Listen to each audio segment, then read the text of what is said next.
La facturation en France, eh bien, elle est sur le point de vivre sa plus grande révolution.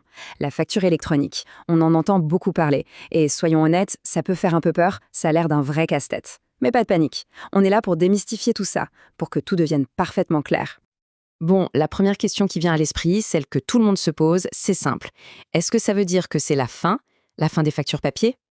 La réponse est oui. Carrément, en tout cas pour les échanges entre professionnels. Le papier, c'est bientôt de l'histoire ancienne, et ce n'est que le début. Alors, voilà comment on va procéder. D'abord, on va voir ce qui change exactement. Ensuite, pourquoi cette réforme arrive maintenant. Puis, qui est vraiment concerné. On décortiquera le nouveau système et on finira avec un plan d'action très concret. C'est parti.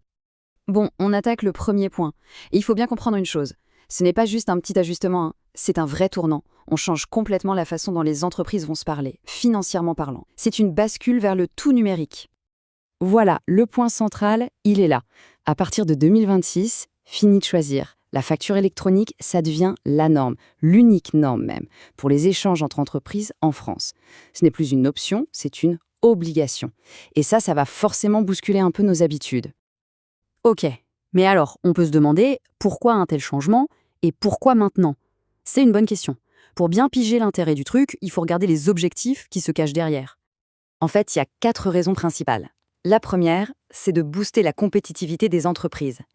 La deuxième, et là c'est un peu le nerf de la guerre, c'est de lutter contre la fraude à la TVA.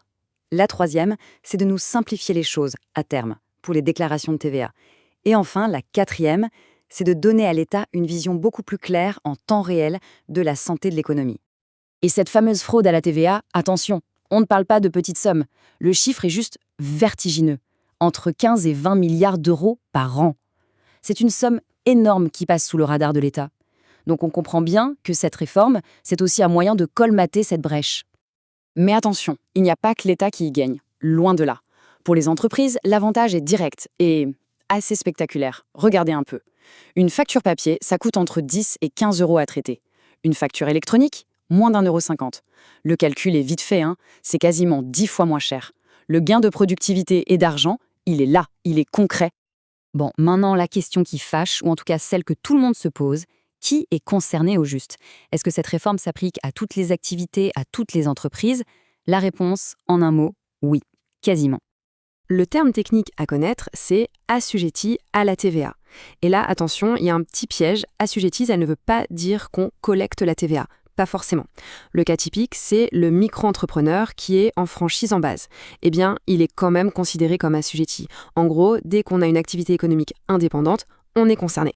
Donc, pour faire simple, qu'on soit une PME, un artisan en profession libérale ou même micro-entrepreneur, si l'activité est en France, on est dans le bateau. Les seuls qui sont vraiment exclus, ce sont les particuliers, la majorité des associations et les entreprises qui ne sont pas basées en France. Ok, on a vu le qui, le pourquoi, maintenant voyons le comment. On va rentrer un tout petit peu dans la technique, mais promis, rien de sorcier. Le système repose sur 2 grands principes, le e-invoicing d'un côté et le e-reporting de l'autre. La différence entre les deux, en fait, c'est très simple. Le e-invoicing, c'est pour les transactions entre professionnels en France, le fameux B2B. Là, on parle bien de la transmission d'une facture électronique en bonne et due forme. Le e-reporting, c'est pour tout le reste, c'est-à-dire les ventes aux particuliers, le B2C, ou les ventes à des clients à l'étranger. Et là, on ne nous transmet pas la facture elle-même, mais juste un résumé des opérations à l'administration fiscale.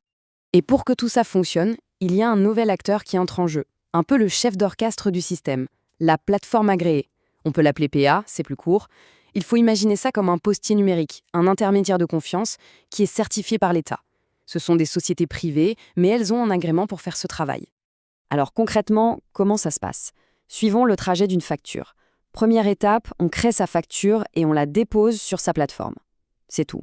Ensuite, la plateforme fait le job. Elle extrait les données importantes et les envoie directement à l'administration fiscale. Simultanément, elle transmet la facture à la plateforme de notre client.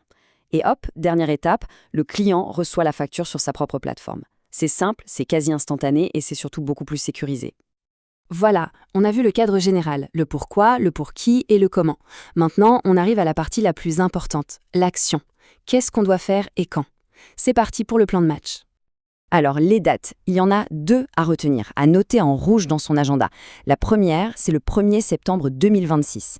Et là, attention, c'est un point super important. À cette date, toutes les entreprises, sans exception, même la plus petite, devront être capables de recevoir les factures au format électronique. C'est aussi la date où les grandes entreprises et les ETI devront commencer à émettre dans ce format. Puis, un an plus tard, le 1er septembre 2027, ce sera au tour de toutes les autres, PME et TPE, de se mettre à émettre leurs factures électroniquement. Bon, alors par où on commence? Le conseil numéro 1, c'est de ne pas attendre la veille de l'échéance. On peut déjà faire un petit état des lieux. Comment on facture aujourd'hui? Est-ce que les logiciels qu'on utilise sont compatibles? C'est le moment de se poser la question.